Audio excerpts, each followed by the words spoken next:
Let me ask you something.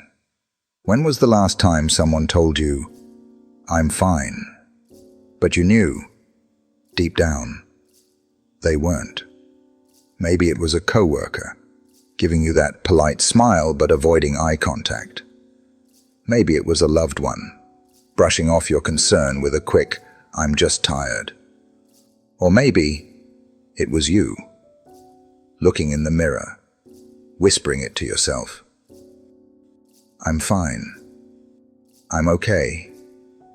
It's not a big deal. Other people have it worse." We hear those words all the time, but often they're not the truth. They're a shield. And here's the thing no one talks about. We live in a world that praises toughness, but punishes vulnerability. We applaud people who hold it together. We reward those who keep showing up, no matter how broken they feel inside. And we celebrate strength, even when that strength is just someone slowly drowning in silence. Now, don't get me wrong. Stoicism, when properly understood, teaches us to stay calm in chaos, to be unshaken by the noise of the world, to take ownership of our emotions rather than be ruled by them.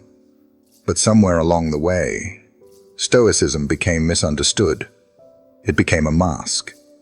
People started using it to hide pain instead of heal it, to suppress instead of process, to appear unbothered while crumbling inside. But true Stoicism? It isn't about pretending nothing affects you. It's about facing truth with courage. It's about living in alignment with reality, no matter how uncomfortable.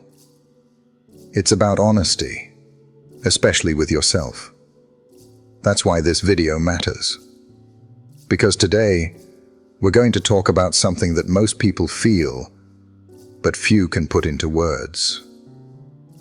We're going to explore 6 subtle signs that someone isn't actually okay, even if they say they are. These signs matter, because sometimes the people who look the strongest are carrying the heaviest weight. Sometimes the ones who joke the most are crying alone at night. And sometimes the people checking in on everyone else haven't had anyone check in on them in a long, long time. But here's the deeper truth. You cannot help what you don't see, and you cannot support what you refuse to acknowledge. So this video isn't just about awareness. It's about compassion. It's about stepping beyond "I'm fine" and learning to recognize the quiet cries for help, the kind that aren't shouted but whispered through behavior. Because the most dangerous kind of suffering is silent. It doesn't announce itself. It blends in. It wears normal clothes. It laughs at your jokes. It goes to work. It shows up to dinner. And it quietly says, "I'm okay," while breaking inside. Now I want to be clear. This isn't about playing therapist to everyone in your life. It's about becoming someone who can spot pain and respond with presence, not pressure, with empathy, not empty advice. Sometimes, the most powerful thing you can say is, "You don't have to pretend with me." That one sentence can open a door that's been locked for years. Let me also say this. This video is not just about others.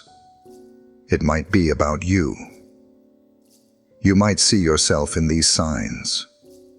You might realize you've been faking fine for too long. And if that's the case, you're not weak. You're human. And this space? It's safe. You don't need to armor up here, because acknowledging you're not okay is not the end. It's the beginning. It's the start of healing, of honesty, of real strength. Remember what Marcus Aurelius wrote. If you are distressed by anything external, the pain is not due to the thing itself, but to your estimate of it. And this, you have the power to revoke at any moment. What does that mean?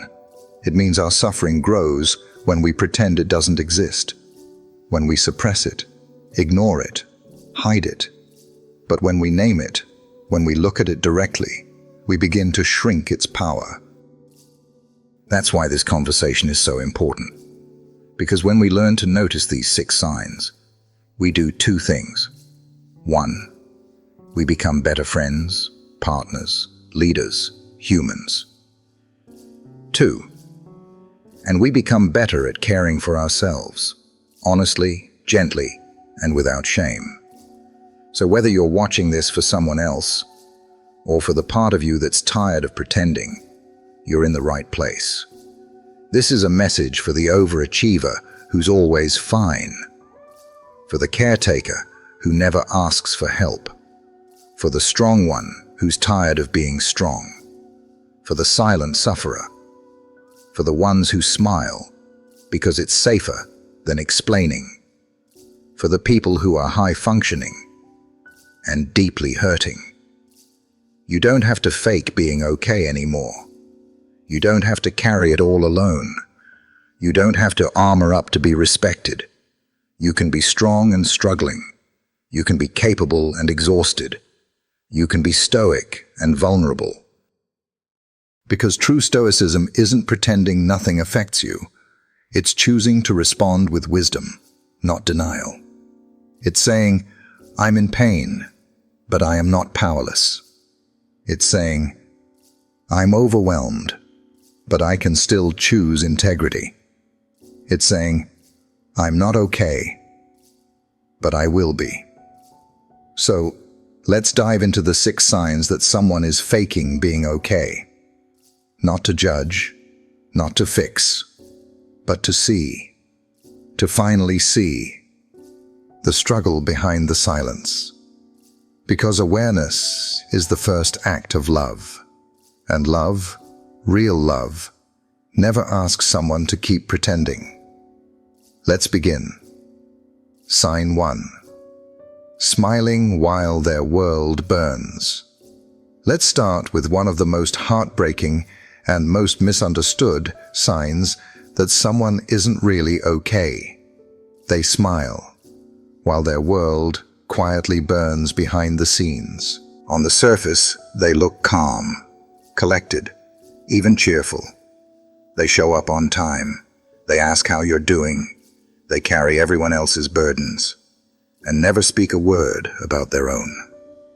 And if you didn't know any better, you'd think, wow, they're so strong. But what if I told you that smile is their armor? What if behind that steady voice is someone screaming inside? What if the one who always seems okay is the one closest to the edge? Let me share a story. We'll call her Rachel. Rachel was a high-performing executive, the kind of person who remembers birthdays, bakes cookies for the office, and volunteers for the late-night projects nobody else wants. To the outside world, she had it together. To her family, she was the rock. To her friends, the go-to for advice. To her colleagues, the one they leaned on. But behind that polished exterior, Rachel was unraveling. She was living with atypical depression, a form of major depressive disorder where the pain doesn't always look like pain. She wasn't curled up in bed for days. She wasn't crying in public. She wasn't falling apart in the dramatic way people expect. Instead, she was smiling, functioning, working, hosting. But every moment of joy came with a crash afterward. Every compliment felt hollow. Every "you're amazing" made her feel like a fraud. And every time she said, "I'm fine," she was lying, to others and to herself. That's the trap so many fall into. They confuse silence for resilience. They confuse perfection for peace. They confuse functioning for freedom. But Stoicism teaches us something very different. The goal is not to pretend we're unaffected. The goal is to face reality without flinching. Marcus Aurelius said, You have power over your mind, not outside events. Realize this, and you will find strength. But you can't master the mind by ignoring its pain. True stoicism doesn't mean bottling things up until they explode. It doesn't mean playing hero while you're bleeding inside. And it definitely doesn't mean suffering in silence to appear noble. That's not strength. That's surrendering to pressure. And here's what's so important. Our culture rewards the mask. We call people like Rachel inspiring. We say, she's so strong, she never complains. But strength isn't about never breaking. It's about knowing when to speak, and who to trust, and when to ask for help. Now you might be thinking, isn't there something noble in putting others first? Yes, but not when it costs you everything. Not when it becomes a slow emotional suicide. Not when your kindness becomes a cage. Stoic wisdom tells us to know ourselves, to live in alignment with our truth, to see things as they are, not as we wish them to be. So if someone close to you is always the helper, always the peacemaker, always the "I'm fine, don't worry about me" type, don't assume they're okay just because they smile.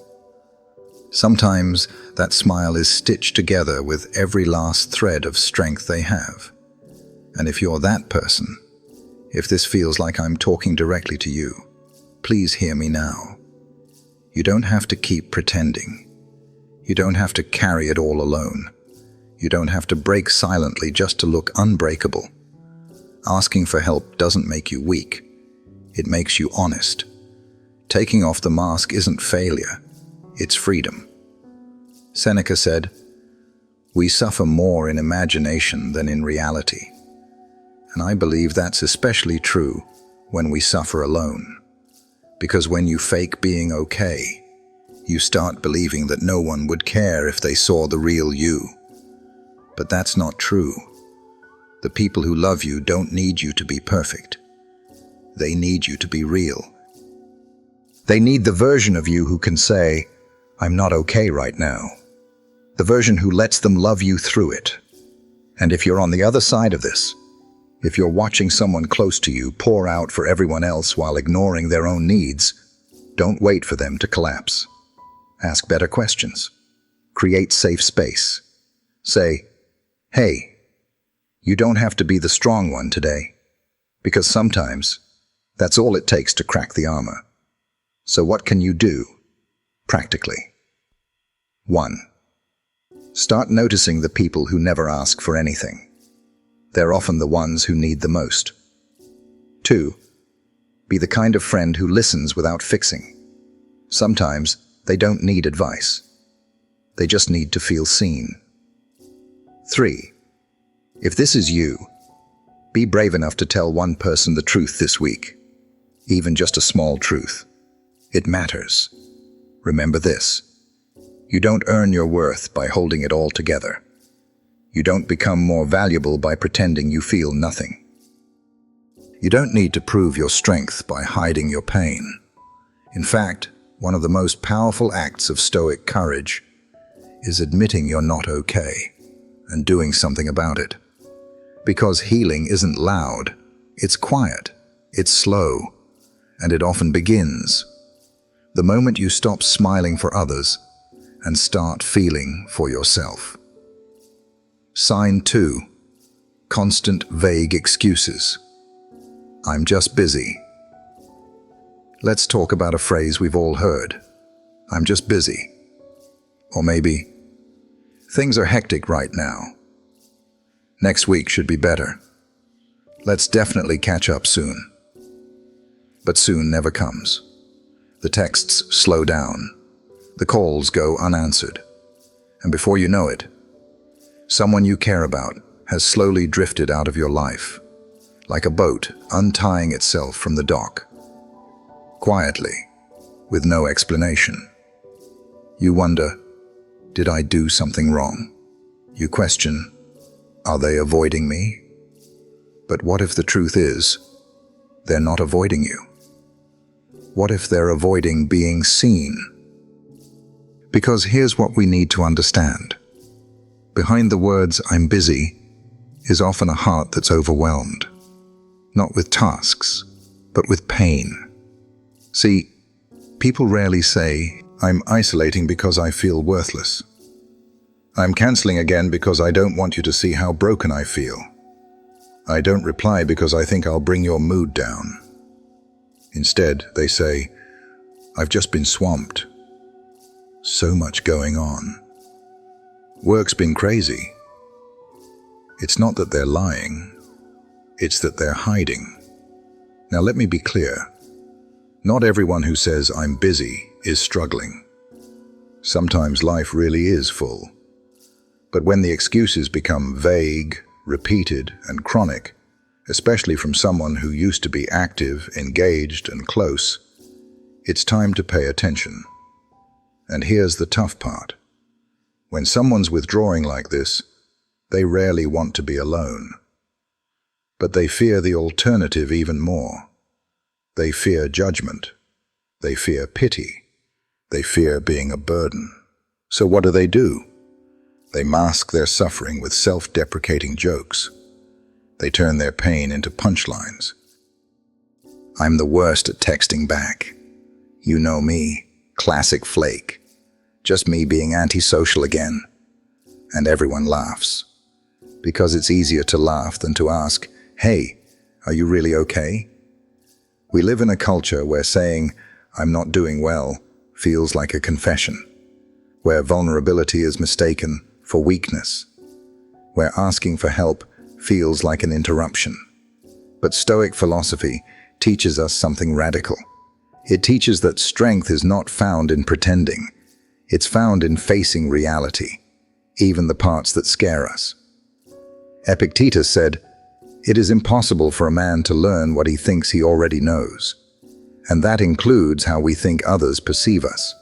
Because when you believe people only love the version of you that's fine, you'll keep that mask on, even when it suffocates you. I remember someone in my own life. Let's call him Mark.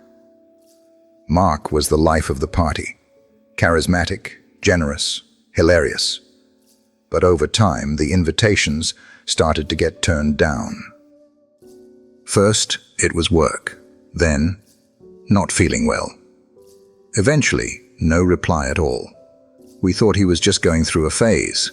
What we didn't know was that he was slowly disappearing into himself. Ashamed of how he felt, scared to let us in, too proud or too wounded to say, "I'm not okay." It wasn't until years later that he admitted he'd been struggling with depression that entire time. And we missed it.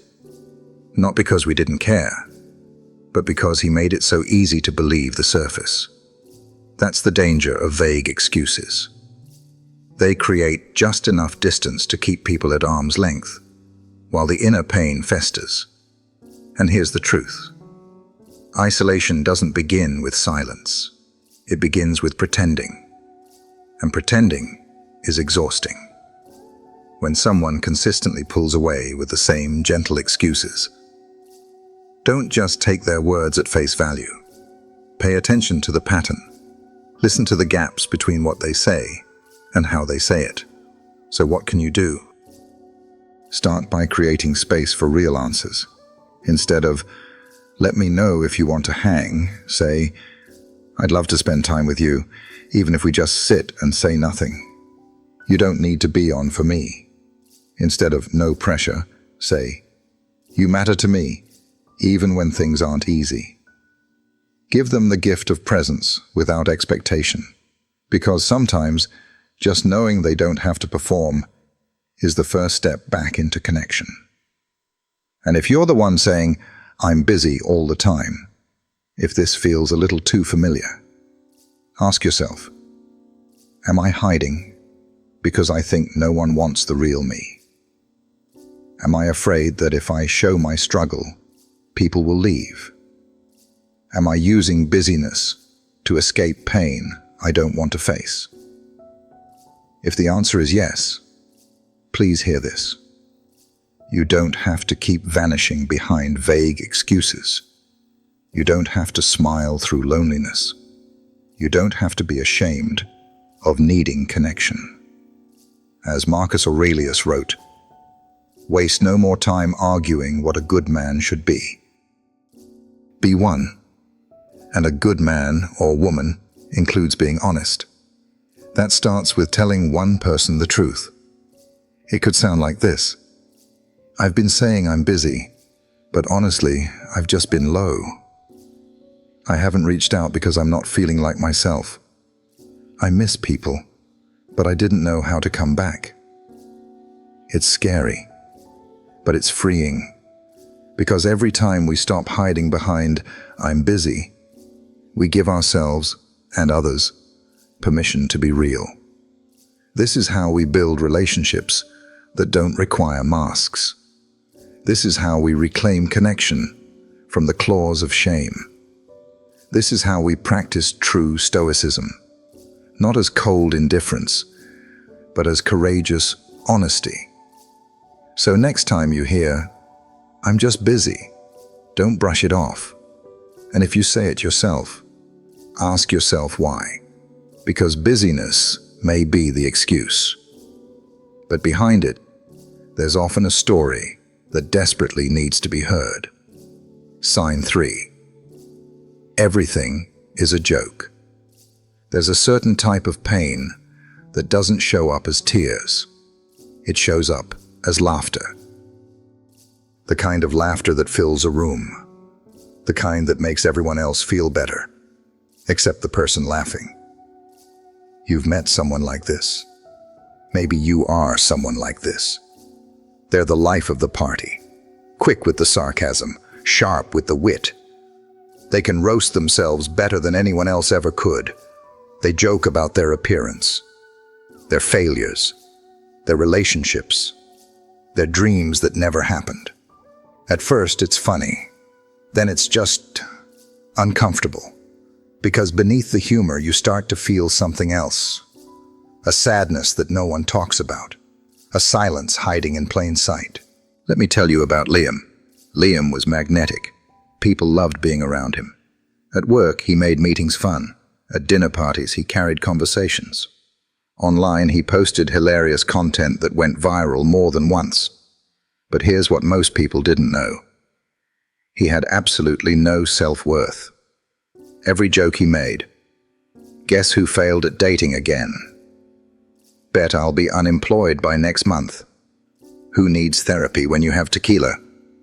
These weren't just punchlines, they were confessions, masked in laughter, delivered with charm.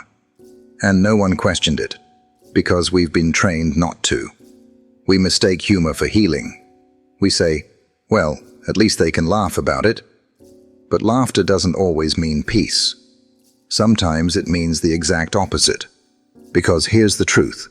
When everything is a joke, especially when the joke is always on you, you're not coping. You're disappearing. In modern culture, we glorify this kind of humor. We call it relatable, real, raw. But when sarcasm becomes a reflex and self-deprecation becomes a language, what's left? There's a quote I come back to often from Marcus Aurelius, the great Roman emperor and Stoic philosopher.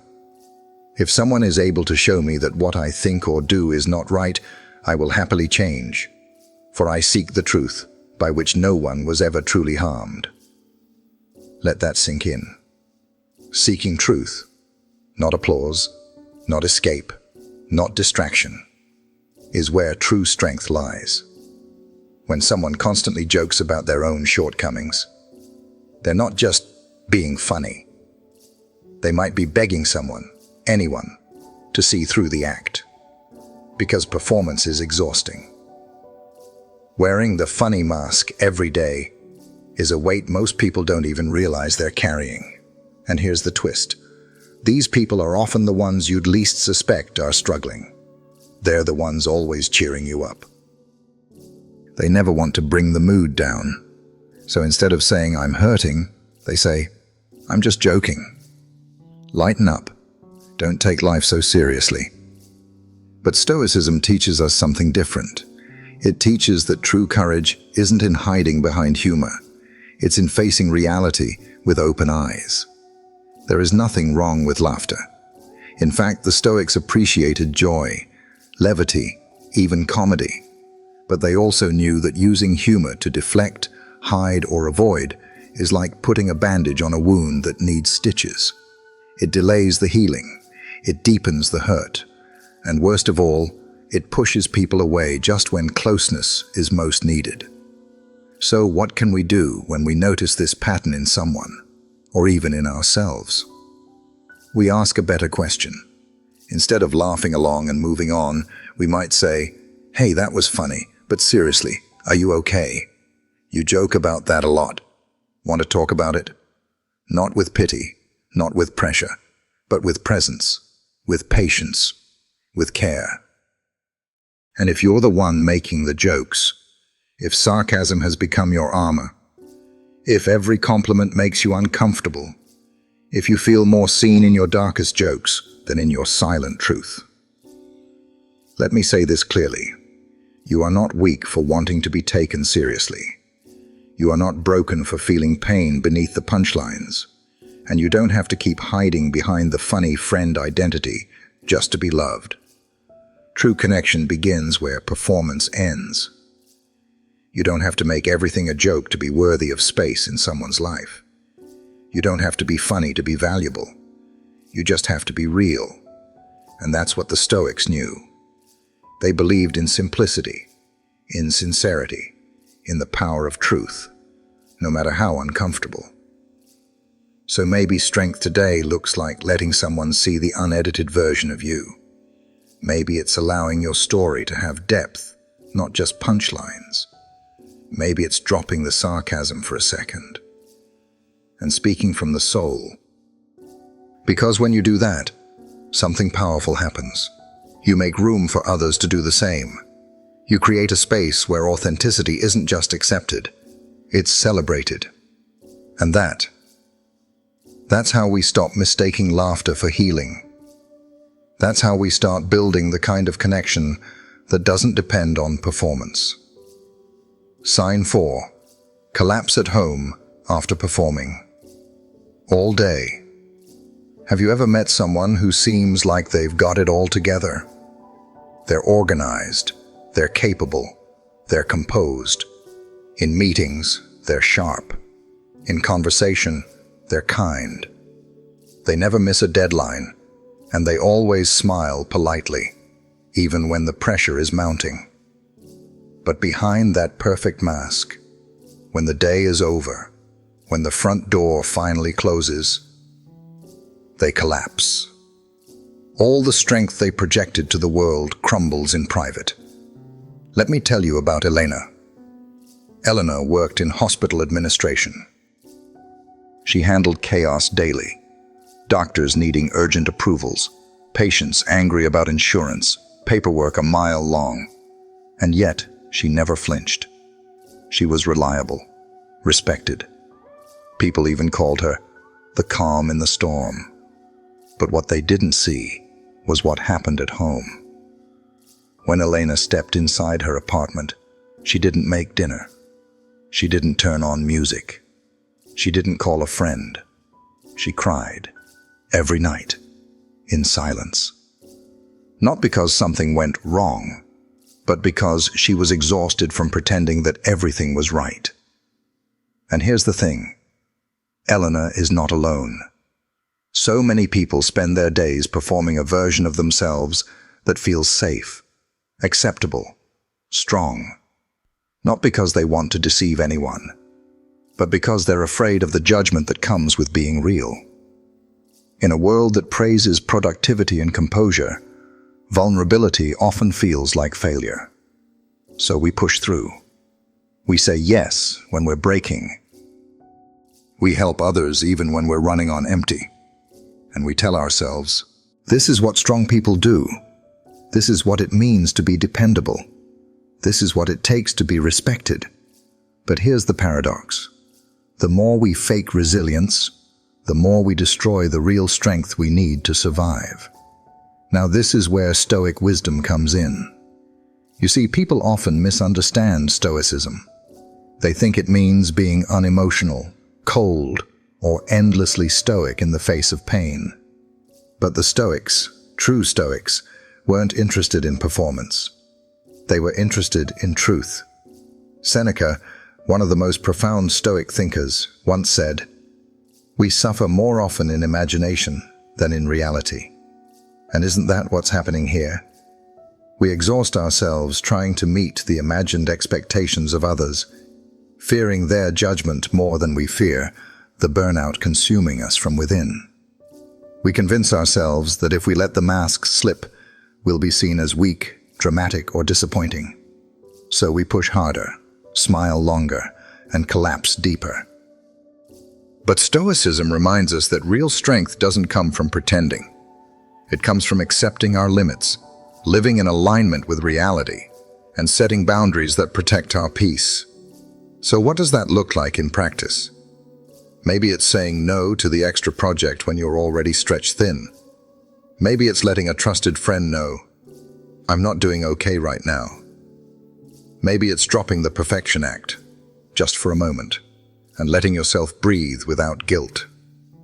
Because the truth is, you don't have to break in private just to look composed in public. You don't have to pour every drop of your energy into appearing strong just to earn love, trust, or belonging. You are allowed to be both powerful and tired. You are allowed to lead and still need rest. You are allowed to care for others and need care in return. And if you're someone who's watching this and silently nodding, if you're the one who always shows up, always holds it together, always puts on the brave face, I want to tell you something you may not hear enough. You are already enough, even when you're not performing. You don't have to earn your place in this world through relentless effort. You don't have to collapse behind closed doors to deserve praise in public. Your humanity is not a weakness. It's your greatest strength. And perhaps today is the day you allow yourself to rest without shame, to speak honestly, to remove the armor, to choose balance over burnout. The Stoics didn't fear the truth. They welcomed it, because they knew that truth, even when uncomfortable, is the only path to peace. So let's walk that path together. Sign 5. Extreme empathy, helping others to avoid self-healing. Let me ask you something. Have you ever met someone who always puts everyone else first? They're the friend who never sleeps because they're checking in on others. They're the colleague who stays late to help even when they're silently drowning. They're the family member who drops everything at a moment's notice to be there for everyone. They seem selfless. They seem strong. They seem like heroes. But if you look a little closer, you'll see something else. They're helping everyone but themselves. You see, not all kindness comes from peace. Sometimes it comes from pain. This is what I call the empathy trap. When someone becomes so consumed with saving others that they use it as a way to avoid saving themselves. Let's talk about Mark. Mark was the guy everyone went to when they were breaking down. Divorces, job losses, grief. Mark always listened. He'd drive across town at midnight to be there for someone else. But no one realized that Mark was struggling too. He never talked about it. He never opened up. Why? Because helping others felt safer than facing his own storm. And that's the paradox. When we are in pain, but don't know how to face it, we sometimes redirect all that energy outward. We overfunction. We become the caretaker, the rescuer, the helper. It feels noble, but deep down, it's avoidance. Now don't get me wrong. Compassion is a beautiful thing. The world needs more people who care. But when your care becomes a shield that hides your wounds, that's not compassion anymore. It's emotional self-abandonment. And here's the cost. You begin to confuse control for love. You start enabling dependency in others because it gives you a sense of worth. You stay busy fixing everyone else so you don't have to sit in silence with your own hurt. And over time, you forget how to receive the very love you give. This behavior often comes from untreated depression, buried grief, or guilt. And it becomes a pattern that looks heroic, but slowly empties your soul. Here's the thing. You cannot heal people as a substitute for healing yourself. And you don't have to lose yourself to prove you're good. This is where Stoic philosophy comes in with such powerful clarity. Seneca once wrote, "He who is brave is free." And bravery, in this context, doesn't mean sacrificing yourself for everyone else. It means having the courage to stop, turn inward, and ask, what am I running from? Whose pain am I really trying to soothe? Am I helping or avoiding? Because helping others isn't wrong. But when it becomes your entire identity, at the expense of your well-being, something's off. In fact, one of the bravest things you can do is set boundaries. It's brave to say, "I love you, but I can't carry this for you. I care, but I need space to take care of myself right now. I'm here to support, but not to sacrifice myself." Boundaries aren't walls to keep people out. They're fences to protect the garden of your soul, so you can actually grow something real inside. This isn't selfish. It's sacred. You cannot pour from an empty cup, and no one wins when the strongest person in the room silently falls apart. So if you're someone who's constantly holding others up, constantly showing up for everyone else but collapsing inside, let me offer this. You're allowed to heal too. You're allowed to step back without guilt. You're allowed to choose rest over rescue. You don't have to earn love through exhaustion. You don't have to hide your pain behind service. You don't have to trade your healing for approval. What would happen if you turned all that empathy inward for just a moment? What if you treated yourself with the same tenderness you show others? That's not weakness. That's wisdom. That's what the Stoics taught. Not to reject emotion, but to master it with truth, discipline, and clarity. Marcus Aurelius said, "The soul becomes dyed with the color of its thoughts." If your thoughts are constantly centered on others, but never on your own well-being, your soul fades. So today, I challenge you. Step back. Reflect. Ask yourself if the help you give is coming from love or fear. Are you showing up from strength or from a need to avoid? And if you discover that you've been hiding behind care, don't judge yourself. Recognize it, honor it, then choose a different path, one where you still love deeply, but from a place of balance, one where you still serve others, but not at the cost of self-neglect, one where you're brave enough to heal and free enough to grow, because your life matters too. Your pain deserves a voice, and your peace is just as sacred as anyone else's. So don't just save the world, save yourself too. That is real strength. That is real stoicism. Sign 6. I'm just tired. Isn't what you think. Have you ever asked someone how they were doing, and they gave you a soft smile and said, "I'm just tired"? That phrase sounds harmless. It sounds normal. We all get tired, right? But what if I told you that sometimes that phrase is code, a quiet cry hidden inside something socially acceptable? Because for so many people today, "I'm just tired" doesn't mean lack of sleep. It means burned out. It means emotionally drained. It means I don't remember the last time I felt joy, but I don't know how to say all that without scaring you away. You see, I'm tired is the most convenient disguise for a much deeper struggle. One people wear when they feel it's not safe to tell the truth. And the truth isn't physical. It's emotional exhaustion. It's existential fatigue. It's carrying a weight that others don't see, smiling while silently slipping into emptiness. Waking up with the thought, I'm already exhausted, and the day hasn't even started yet. Sound familiar? This kind of tiredness is harder to talk about because it's not visible. It doesn't show up on a thermometer or in a blood test. It doesn't make you limp or cough or break out in hives. But it breaks something else. Hope. And it's exactly this kind of invisible fatigue that often gets misunderstood, dismissed, or ignored, even by the people feeling it. We live in a culture that praises productivity, that values resilience, that worships the grind.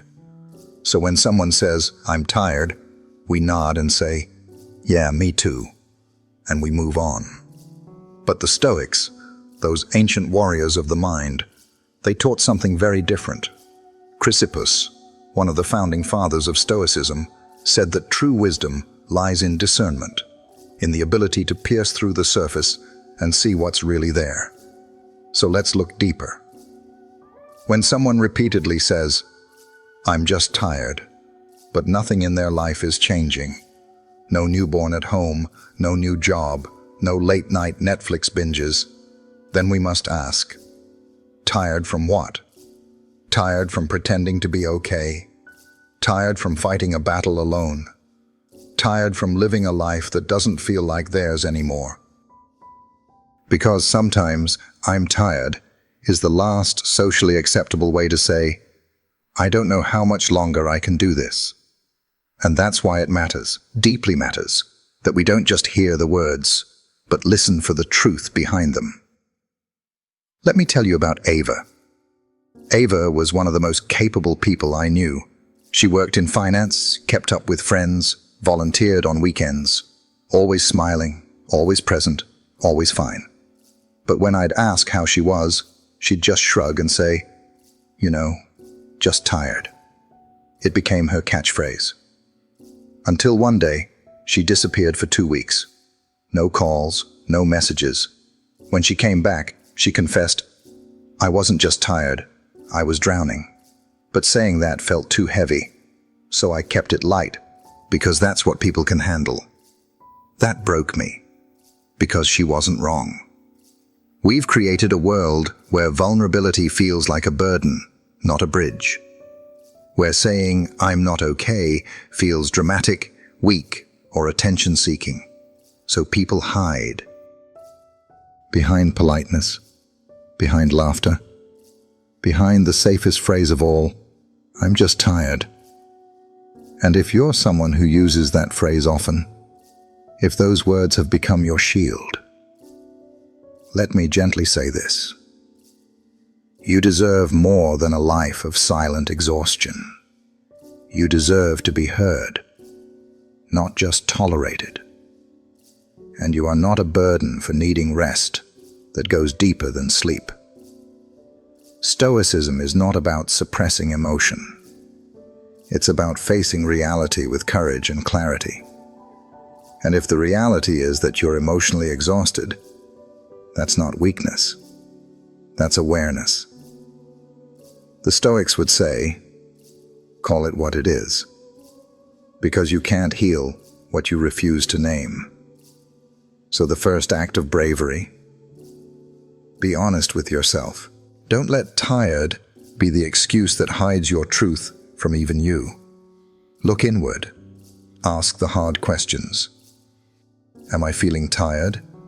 Or am I feeling hopeless? Am I withdrawing? Or am I scared to ask for help? Am I functioning? Or am I merely surviving? And once you have the answers, share them with someone safe. Someone who listens without judgment. Someone who can hold space for your truth without trying to fix it in 5 minutes. And if you're on the other side, if someone in your life keeps saying they're tired, Don't just nod and move on.